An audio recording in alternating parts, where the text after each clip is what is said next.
ஐந்தாம் தமிழர் சங்க நேயர்கள் அனைவருக்கும் வணக்கம். மக்களாகிய நீங்கள் தரக்கூடிய நிதி உதவி ஐந்தாம் தமிழர் சங்கத்தின் வளர்ச்சிக்கு மிகவும் பயனுள்ளதாக இருக்கும். உங்களால் முடிந்த நிதியுதவியை அளிக்க விரும்புவோர் திரையில் காணக்கூடிய இந்த ஜிபே நம்பர் மற்றும் இந்த அக்கௌண்ட் நம்பருக்கு பணம் செலுத்தலாம்.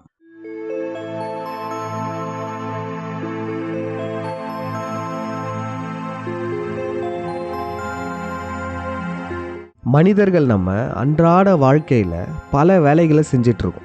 அதில் மிக முக்கியமான ஒன்று என்னதுன்னா, நம்மளுடைய மனசு கூட சண்டை போடுறது. தினம் தினம் நம்ம மனசு கூட நம்ம போராடிக்கிட்டு தான் இருக்கோம். எது செய்யக்கூடாதுன்னு நினைக்கிறோமோ அதை செய்ய தூண்டுது. எதெல்லாம் தப்புன்னு நினைக்கிறோமோ அதை நோக்கியே நம்ம மனசு கூட்டிகிட்டு போகுது. நம்ம எல்லாருமே வெளியே நல்லவங்களா அமைதியாக இருந்தாலுமே கூட கெட்டதை நோக்கியே தான் எண்ணங்களை உருவாக்கிட்டே இருக்குது. புத்திசமில் நம்ம மனசை குரங்கு மனசுன்னுவாங்க. அப்புறம் நம்ம மனசை டெவில்னுலாம் சொல்லுவாங்க. அது ஏன் அப்படி இருக்குது? அது ஏன் நம்மளை கெட்டதை நோக்கியே கூட்டிகிட்டு போகுது? இப்போ நம்மளுடைய உடம்புல ஒவ்வொரு உறுப்புகள் இருக்குது. அந்த ஒவ்வொரு உறுப்புகளும் முக்கிய செயல்களை செஞ்சிட்ருக்கு. இப்போ நம்ம உடம்புல கால்கள் இருக்குன்னா அந்த கால்களுடைய வேலை என்னது? நடக்கிறது, ஓடுறது, இது எல்லாமே. இப்போ நம்ம உடம்புல கைகள் இருக்குது. அந்த கைகளெல்லாம் எதுக்கு பயன்படுத்துகிறோம்? ஏதாச்சும் பிடிக்கிறதுக்கு, தொடுறதுக்கு, சாப்பிட்றதுக்கு, கம்ப்யூட்டர் கீபோர்ட் டைப் பண்ணுறதுக்கு, இது எல்லாத்துக்குமே நம்ம கைகள் பயன்படுது. இப்போ நம்ம உடம்புல கிட்னி இருக்குல்ல, அதனுடைய வேலை என்னது? நம்ம ரத்தத்தை சுத்திகரிப்பு பண்ணுறது. இது போன்று நம்மக்கிட்ட இருக்க ஒவ்வொரு உறுப்புகளுமே ஒவ்வொரு செயல்களை செஞ்சிட்ருக்கு. ஆனால் இந்த மனசை மட்டும் பாருங்களேன், அது செய்கிற முக்கியமான வேலை நம்மளை தப்பை நோக்கியே கூட்டிகிட்டு போகிறது. நம்மளை ஏதாச்சும் ஒரு தப்பு செய்ய வைக்கிறது. எதை நம்ம சாப்பிடக்கூடாதுன்னு நினைப்போமோ அதை சாப்பிட சொல்லும். ஒரு சிலருக்கு சர்க்கரை வியாதி அதிகமாக இருக்கும். அவங்க இனிப்பே சாப்பிடக்கூடாதுன்னுவாங்க. ஆனால் அவங்களுக்கு அவங்களுடைய மனமானது இனிப்பை சாப்பிட்றதுக்கே தூண்டி விடும். ஒரு இடத்த பார்க்கக்கூடாதுன்னு சொல்லுவாங்க. நம்ம மனமானது அதை பார்க்க சொல்லி தூண்டி விடும். ஒரு செயலை செய்யக்கூடாதுன்னு சொல்லுவாங்க. நம்ம மனசு அதை நோக்கியே போகும். இப்போ எக்ஸ்ட்ரா மேரிட்டல் அஃபேர்ஸ்ன்னு இருக்குல்ல, முறையற்ற தகாத உறவு, கள்ளக்காதல், இதெல்லாம் இந்த காலத்தில் ரொம்பவே அதிகமாக தான் இருக்குது. மற்றவருடைய மனைவியவோ கணவனையோ காதலிப்பது தவறுன்னு நம்ம எல்லாருக்குமே தெரியும். அப்பயும் பல மனிதர்கள் அதில் சிக்கிக்கிறாங்க. ஏன்னா அவங்க மனமானது அதை செய்ய தூண்டி விடுது. ஒன்று தப்புன்னு தெரிஞ்சும் அதை செய்ய சொல்லுது. இப்போ எடுத்துக்காட்டுக்கு ஒரு சின்ன குழந்தை எரியிற நெருப்பை போய் தொட்டுருது. அதுக்கு காரணம் என்ன? தொட்டா சூடுன்னு அதுக்கு தெரியல, தொடுறது தப்புன்னு அதுக்கு தெரியல. ஆனால் வளர்ந்த மனிதர்கள் நமக்கு அப்படி கிடையாது. நமக்கு எது சரி, எது தப்பு, எது நல்லது, எது கெட்டதுன்னு தெளிவாக தெரியும். அப்படி எல்லாமே தெரிஞ்சும் கூட நம்ம மனமானது நம்மளை கெட்ட செயல்களை செய்யவே தூண்டிக்கிட்டு இருக்கு. இதுக்கான தேவை என்ன? நம்ம மனசு ஏன் அப்படி பண்ணணும்? மனம் என்பது இயற்கையாக படைக்கப்பட்ட ஒன்று தானே. அதுலேயே இப்படி ஒரு செயற்கைத்தனம் இருக்குது. சரியாக கெட்டதை நோக்கியே நம்மளை கொண்டு போகுது. இதை பற்றி நம்ம தெரிஞ்சுக்கணுன்னா முதல்ல நல்லது கெட்டது என்னதுன்றதை தெரிஞ்சுக்கணும். நல்லதுனா என்ன, கெட்டதுனா என்ன? நல்லது கெட்டதை உருவாக்கியது யார்? இயற்கையா? இயற்கையாகவே நல்லது கெட்டதுன்றதெல்லாம் உருவாயிருச்சா? கிடையாது.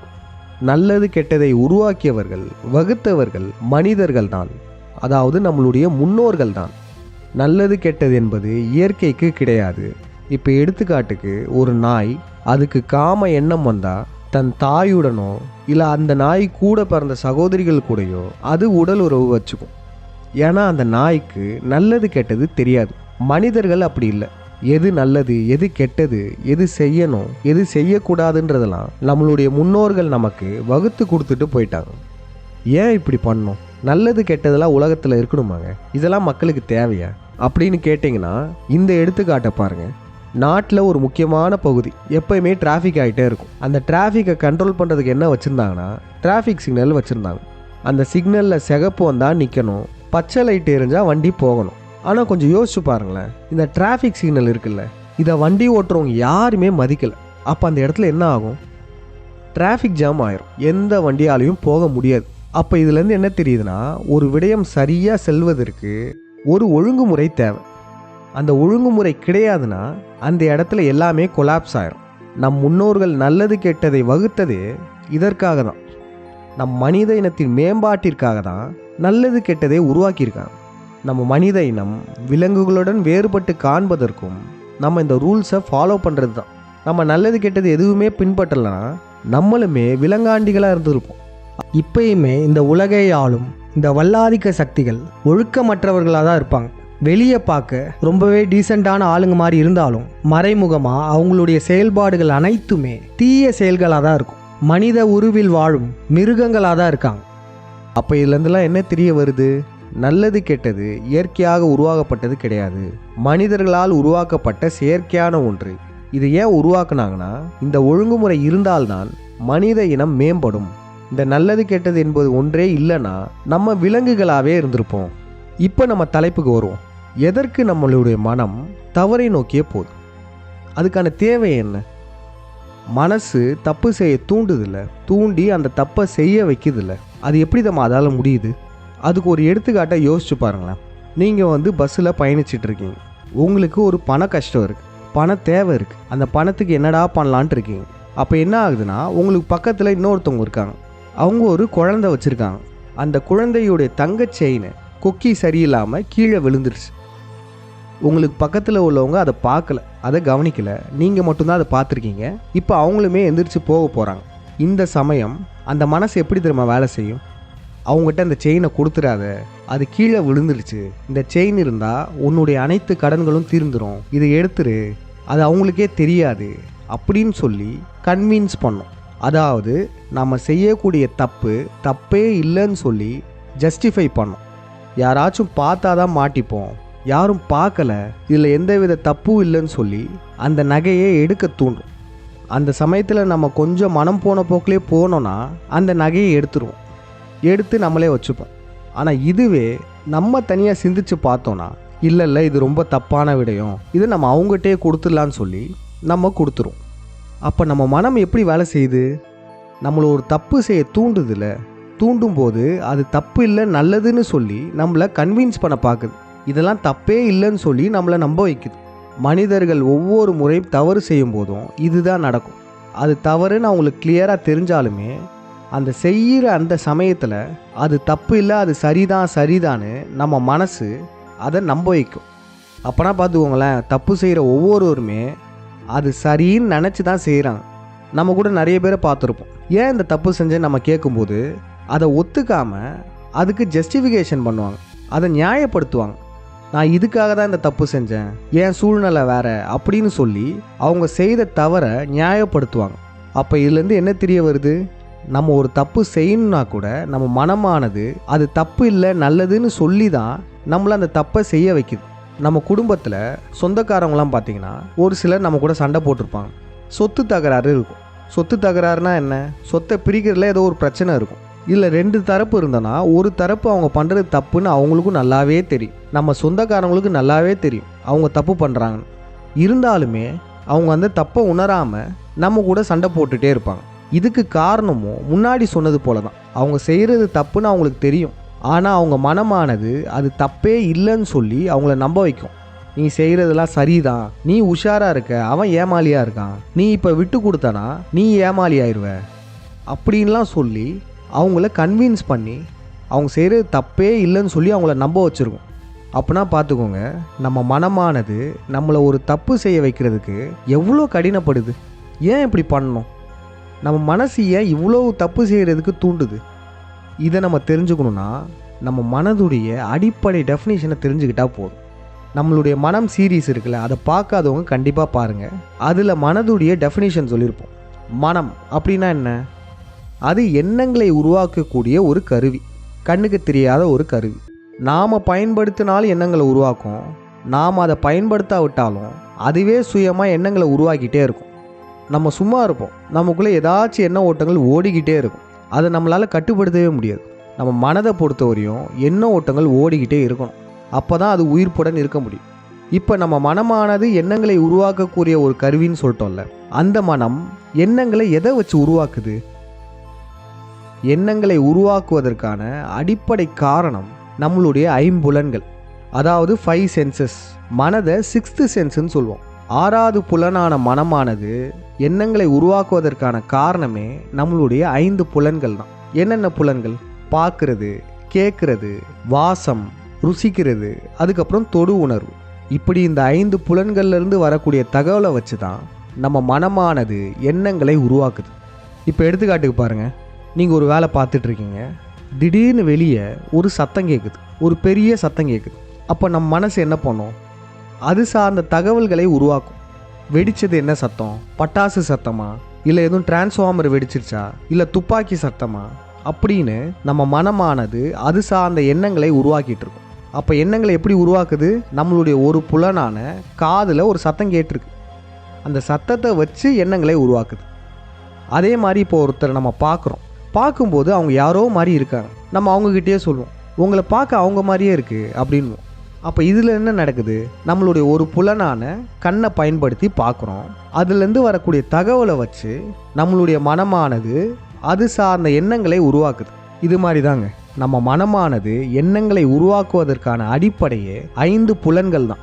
இந்த 5 புலன்களையுமே செயலிழக்க வச்சா என்ன ஆகும்? நம்ம மனமும் செயலிழந்து போயிடும். நம்ம செய்யக்கூடிய தவத்துடைய அட்வான்ஸ்டு நிலை தான். 5 புலன்களும் கொஞ்சம் கொஞ்சமாக செயலிழக்கும். அதனுடைய வெளிப்பாடாக கடைசியில் நம்ம மனமுமே எண்ணங்களை உருவாக்குறத நிப்பாட்டும். கடைசியில் மனமுமே காணாமல் போயிடும். அப்போ இதுலேருந்து என்ன தெரியுது? 5 புலன்களும் ஆஃப் ஆகிட்டா அங்கே மனசுமே காணாமல் போயிடுது. நம்மளுடைய முக்கியமான அந்த கேள்விக்கான விடை இதன் மூலமாக நமக்கு தெரிய ஆரம்பிக்குது. நம்ம மனம் ஏன் தவறை நோக்கியே செல்லுதுன்றத இப்போ பார்ப்போம் வாங்க. இதுவரையும் நம்ம பார்த்ததில் கடைசியாக நம்ம என்ன பார்த்துருந்தோம்? நம்ம 5 புலன்கள் செயல்படும் போது நம்ம மனமும் செயல்படுது, எண்ணங்களை உருவாக்குது. 5 புலன்கள் செயல்படாத போது, நம்ம தூங்கும்போது, தவத்தில் இருக்கும்போது அல்லது நம்ம மரணிக்கும் போது 5 புலன்களும் செயல்படாது. அப்படி 5 புலன்களும் செயல்படாமல் இருந்தால் நம்ம மனமானது எண்ணங்களை உருவாக்காமல் காணாமல் போயிடுது. அப்போ இதை ஒரு சூத்திரமாக நம்ம போடுவோமே, இதை ஃபார்முலாவை போட்டால் எப்படி இருக்கும்னா, mind is directly proportional to inputs from the 5 senses. Directly ப்ரொபோஷனலாக ஒன்றும் இல்லைங்க. இதோட வேல்யூ ஏறுச்சுன்னா இதோட வேல்யூ ஏறும், இதோட வேல்யூ கம்மியாச்சுன்னா இதோட வேல்யூவும் கம்மியாகும். சிம்பிளாக சொல்லணும்னா 5 புலன்கள் இயங்கும்போது நம்ம மனமானதும் இயங்குது, 5 புலன்களும் இயங்காத போது நம்ம மனமானதும் இயங்குறத கம்மி பண்ணிக்கிறது. 5 புலன்களும் சுத்தமாக இயங்கலைன்னா நம்ம மனம் காணாமல் போயிடுது. இப்போ இதை வச்சு ஒரு கேள்வி கேட்குறோம், சரியாக சொல்லுங்கள் பார்ப்போம். நம்ம மனமானது வீரியமாக செயல்படணும்னா இங்கே என்ன பண்ணணும்? நம்ம 5 புலன்களும் வீரியமாக செயல்படணும். இன்னும் எளிமையாக சொல்லணும்னா, நம்ம 5 புலன்களும் நுட்பமாக செயல்படும் போது நம்ம மனமானது வீரியமாக செயல்படும். நம்ம மனசுக்கான தீனி போடுற மாதிரி. நம்ம மனசுக்கு தீனியே இல்லைனா அதுவே இறந்து போயிடும். அதனால் என்ன ஆகுதுன்னா, இயற்கையாகவே நம்ம 5 புலன்களும் வேகமாக செயல்படுறது நம்ம மனசுக்கு பிடிச்சிருக்கு. ஏன்னா அப்படி இருந்தால் தான் நம்ம மனசால் உயிர் வாழ முடியும். அது வீரியமாக இருக்கணும்னா 5 புலன்கள் நுட்பமாக செயல்படணும். நம்ம மனம் ஏன் தவற நோக்கியே போதுன்றதுக்கு இப்போ விடை தெரியும் பாருங்கள். நம்ம மனம் ஏன் தப்பு செய்ய தூண்டுதுன்னா, தப்பு செய்யும்போது நம்ம 5 புலன்களும் நுட்பமாக வேலை செய்யும். இப்போ எடுத்துக்காட்டுக்கு ஒரு திருடன் திருட போகிறான். அந்த சமயத்தில் அந்த திருடனுடைய மனநிலை எப்படி இருக்கும்? அவனுடைய 5 புலன்களை ரொம்பவே நுணுக்கமாக பயன்படுத்துவான். யாராச்சும் வராங்களான்னு பார்ப்பான், ஏதாச்சும் சத்தம் கேட்குதான்னு கேட்பான், பொறுமையாக நடந்து போவான். இப்படி ஒருத்தன் திருடும்போது அவனுடைய புலன்கள் நுட்பமாக வேலை செய்யும். நீங்கள் எந்த தப்பாக வேணால் எடுத்துக்கோங்க, எந்த தவறு செய்தாலுமே நம்மளுடைய புலன்கள் நுட்பமாக பயன்படுத்துவோம். அதுக்கான காரணம் நம்ம வெளியே மாட்டிக்க கூடாது. நம்ம வெளியே மாட்டிக்க கூடாதுன்றதுக்காகவே ரொம்ப கேர்ஃபுல்லாக தப்பு செய்வோம். இதனுடைய விளைவு தான் நம்மளுடைய மனமானதும் தவறையே தேர்ந்தெடுக்குது, நம்மளை தப்பு பண்ண தூண்டுது. காரணம், தப்பு பண்ணும்போது புலன்கள் நல்லா வேலை செய்யுது, அதுலேருந்து மனசுக்கு தீனி கிடைக்குது. மனமானது தன்னைத்தானே வளர்த்து கொள்வதற்காக நம்மளை கெட்டதை நோக்கியே கொண்டு செல்லுது. நம்ம கெட்ட செயல்கள் செய்யும் போது தான் நம்ம 5 புலன்கள் நுட்பமாக வேலை செய்யுது, நம்ம மனசுக்குமே அதிகப்படியான தீனி கிடைக்குது. இப்போ எடுத்துக்காட்டுக்கு பான் அடிக்ஷனில் இருக்கவங்க ஆபாச படங்கள் பார்க்கும்போது அவங்களுக்கு புலன்கள் எப்படி வேலை செய்யும்? யாருக்கிட்டையும் மாட்டிக்க கூடாது அப்படின்னு ரொம்பவே கவனமாக இருப்பாங்க. இது போன்று எந்த தவறாக இருந்தாலும் சரி, அந்த தவறை செய்யும்போது நம்மளுடைய 5 புலன்கள் ரொம்பவே வேகமாக வேலை செய்யும். அதுதான் நம்ம மனசுக்கு போடுற தீனியும் கூட. அதிகப்படியான எண்ண ஓட்டங்கள் வர்றது நம்ம மனசுக்கு ரொம்ப பிடிச்சிருக்கு. இந்த காரணத்தால் தான் நம்ம மனசுக்கு தவம் பண்ணுறதே பிடிக்காது. ஏன்னா தவம் பண்ணும்போது இதற்கு எதிர்மறையாக நடக்கும். எண்ண ஓட்டங்களை குறைப்பது. நம்ம 5 புலன்களுக்கும் எந்த ஒரு வேலையும் தராமல் சும்மா உக்காந்துருக்குது. இப்படி நம்ம தவத்தில் இருக்கிறது நம்ம மனசை கொல்வதற்கு சமம். அதனால தான் நம்ம மனமானது தவம் செய்வதற்கு நம்மளை விடவே விடாது. முன்பே சொல்லியிருந்தோம்ல, இந்த தகாத உறவு, எக்ஸ்ட்ரா மேரிட்டல் அஃபேர்ஸ் இதெல்லாம் தவறுன்னு தெரிஞ்சும் மனிதர்களின் மனமானது இதை நோக்கியே போகிறதுக்கான காரணமும் முன்பு சொன்னது போல தான். எந்த தவறாக இருந்தாலும் சரி, அந்த தவறை செய்யும் போது நம்மளுடைய புலன்கள் ரொம்ப நுட்பமாக வேலை செய்யும். ஏன்னா நம்ம வெளியே மாட்டிக்க கூடாதுன்றதுக்காகவே ரொம்ப கவனமாக வேலை செய்யும்.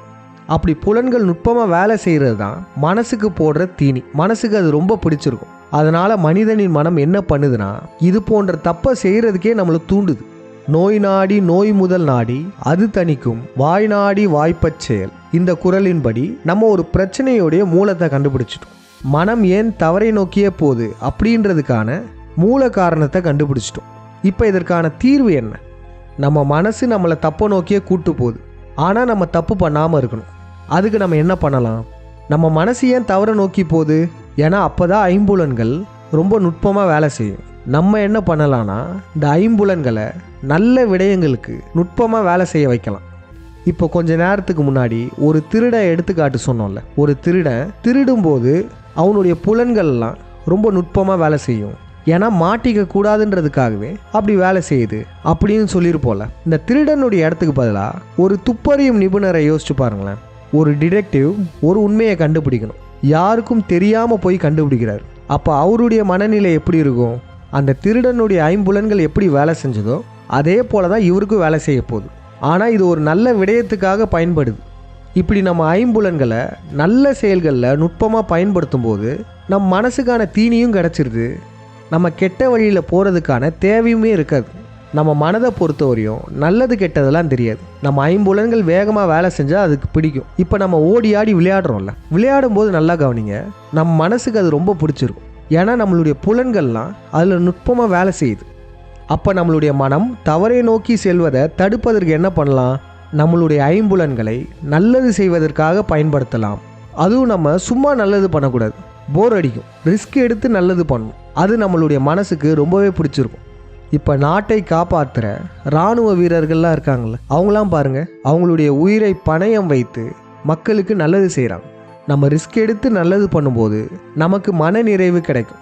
நம்ம கடவுளர்கள்லாம் பாருங்களேன், இந்த சமுதாயம் எப்படி போனால் எனக்கு என்ன அப்படின்னு சொல்லிட்டு அமைதியாக இல்லை. அவங்க எல்லாருமே ரிஸ்க் எடுத்து நல்லது செஞ்சுருப்பாங்க. நம்ம முருகன் குமரி கண்டத்திலிருந்து மக்களை காப்பாற்றினதாக இருக்கட்டும், ராவணன் ராவனை எதிர்த்து போர் செய்து வெற்றி அடைந்ததாக இருக்கட்டும், மற்றும் நம் கருத்தினன் பஞ்சபாண்டியர்கள்லாம் மகாபாரத போர் செய்து சகுனியிடமிருந்து நம் நாட்டை காப்பாற்றினதாக இருக்கட்டும், அப்புறம் நம்ம கடவுளர்கள்லாம் கண்டுபிடிச்ச விஞ்ஞானமாக இருக்கட்டும், இவைகள் அனைத்தையுமே பார்க்கும்போது அவங்க எல்லாருமே ரிஸ்க் எடுத்து நல்லது பண்ணியிருக்காங்கன்றது நமக்கு தெரிய வருது.